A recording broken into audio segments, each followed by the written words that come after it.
La Bible compare la vie d'un être humain à un arbre planté près d'un courant d'eau. Tu es un arbre qui est planté près d'un courant d'eau.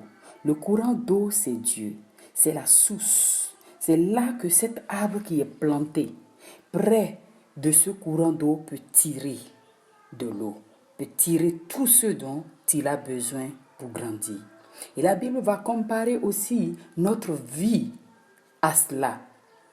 Et nous pouvons véritablement comprendre que si un arbre qui est près d'un courant d'eau a été arraché et planté ailleurs, ça lui serait difficile de vivre. Cela veut dire quoi? Cela veut dire que si tu ignores ta source, si tu ignores d'où tu as été tiré, si tu ignores en tant qu'un être humain que tu es de Dieu, tu es créé par Dieu, et pour vivre, et pour porter de fruits, et pour que tu puisses fleurir, tu as besoin de cette source d'eau.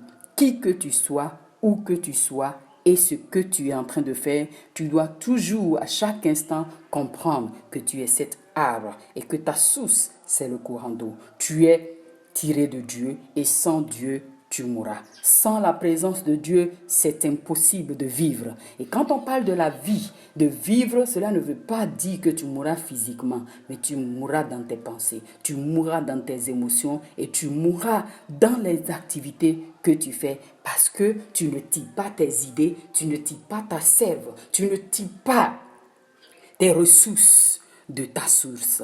Oui, un arbre qui est planté, déraciné, planté, demain déraciné, planté ailleurs, ne peut pas non plus prendre de racines. Pour qu'un arbre puisse porter de fruits, il a besoin de prendre de racines. Lorsque nous prenons les grains de maïs et que nous semons ces grains de maïs dans un jardin, nous avons besoin de prendre soin de ces grains. Et ces grains ont besoin aussi de mourir sous la terre, de germer et après de pousser pour donner de fruits. Et en même temps, si ce jardinier qui plante ces grains de maïs ne met pas de clôture, ça lui serait impossible de récolter à la fin. Donc c'est pour cela que tu as besoin de clôturer ta vie par la prière, par la présence de Dieu et par le sang de Jésus. Les fruits, la Bible nous dit dans le livre de Psaume 1, versets 2 à 3, que cet arbre qui est planté près d'un courant d'eau doit produire de fruits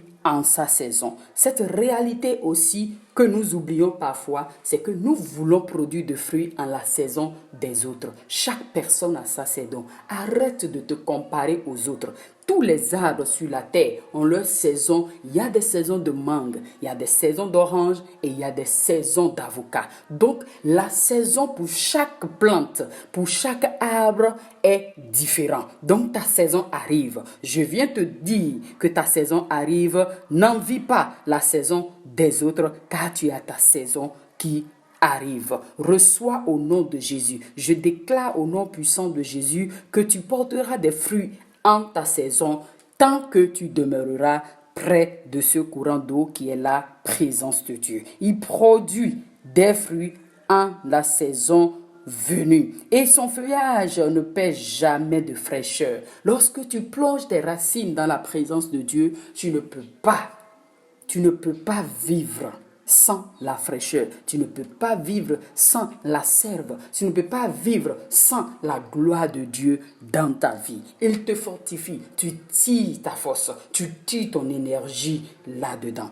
Je t'encourage à rechercher et à te reconnecter à cette source qui te donne la vie et la vie en abondance. Ces fruits de cet arbre sont par saison. N'oublie jamais que tu as ta saison et tu es spécial, tu es unique. Partage cette vidéo, abonnez-vous et puis n'oublie pas d'appuyer la cloche de notification, ce qui nous permet de continuer cette œuvre. Sois béni abondamment.